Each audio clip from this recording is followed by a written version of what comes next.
Liz. Kia ora, I'm Jan. And this conversation is going to be about that feeling when we're not in control. And, you know, for a lot of people in Hawke's Bay, up until the 13th of February, you know, the day before the cyclone, potentially their life was heading in this direction. And maybe they had the house on the market and maybe business was going well and family life and that sort of thing. And then suddenly the cyclone happens and people's pathways can be totally different now to what they were.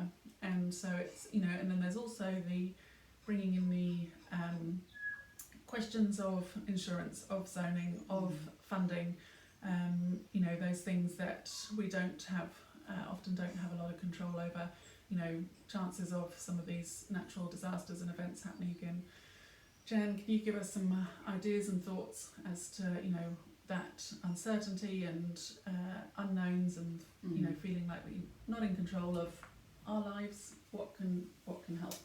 What I would say, first of all, is that it's probably the most stressful situation for people, feeling that they're not in control and that there are all these uncertainties and there's no way of making them happen any faster. No.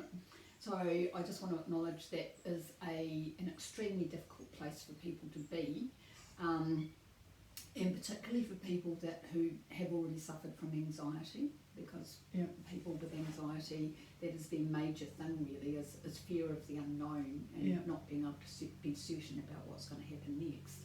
So this is another layer of trauma and grief, isn't it? That people's whole lives have just been pulled apart and everything they thought was certain is not certain anymore, and they have no idea when, how and if this will be fixed.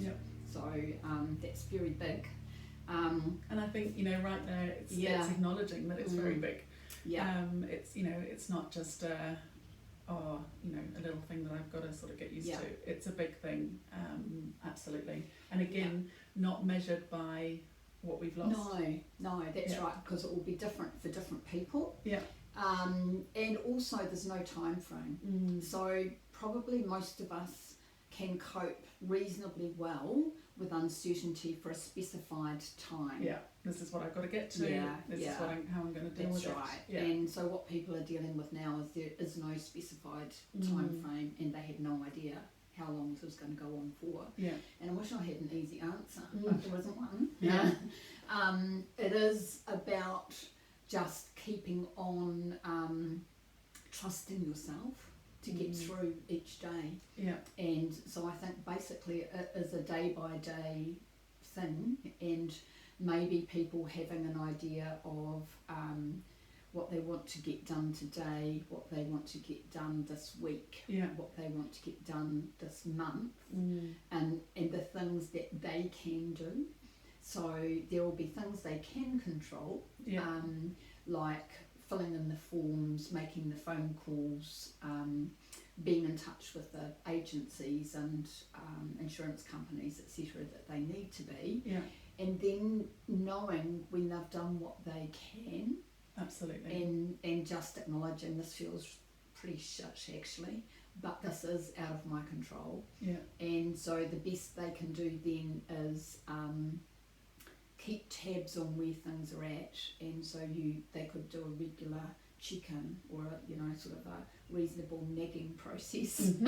Squeaky wheel. Squeaky wheel. So they're keeping it at utmost, but also with the understanding that there are so many people in this situation with them that it's not an easy or a quick fix. So it's kind of trying to find the balance between those two things, and I guess finding ways to escape. So here's where escape can be a good thing. What can I do to just get myself out of this place where I'm so concerned about these things I can't change and I can't do anything about? So is it having a nice picnic on the beach, or is it going for a little trip to visit some family or friends, or is it putting on some good music and having a boogie, you know? So knowing that you can control some things, but there are other things that you can't control, and all you can do is keep on pushing them. Yeah, and I think also looking at, what are some of the things that you can control. And I remember during COVID times and lockdowns, that idea of actually still getting showered, still getting dressed, type thing. What are we eating? How are we looking after ourselves? How are we spending our time? Can actually help around that sense of control, even if there are a million other things that we can't control at the moment. Just looking at, and some of those routines, again, if it's families we're talking about, can be super powerful for the kids. Whether it's dinner time routines or morning routines or bedtime routines, whatever we can to create a version of that is as similar to what has been the sort of go-to in the past. Focusing on those things that we can do. So it's finding a new normal, isn't it? So we might not be in the same place or doing the same things, but we're finding a new normal. And I think another thing is keeping in mind that people in relationships are more important than anything else. So the loss of things is huge, but keeping up the connection with your loved ones and your friends is actually surpasses those things. So I guess keeping that in mind, that's what's in our control, and what we can do is try and be with other people and keep those connections going. That's super powerful. And one exercise when you were talking just before that popped into my mind, when there is so much on our plate, and whether it is the sort of admin side of insurance and that side of it, or whether it's the practical clear up side of it. So simple, piece of paper, 3 columns, low, medium and high, and thinking about your energy levels. So putting all the things when your energy is low, that goes in the low column, when you've got more in the tanks, the medium column, and when you've got even more in the tanks in the high column. And so not only does that take it out of our head, but if we are having a low energy day, actually there are some things that we can be doing if we want to still be moving forward, and just focusing on that low energy day goals or to-dos, so that we're not looking at a big list and going, oh gosh, but what about this and what about this and what about this. It's just, this is where I'm at, and then if we focus on that, we can get some of those dopamine hits from ticking off some of the smaller jobs.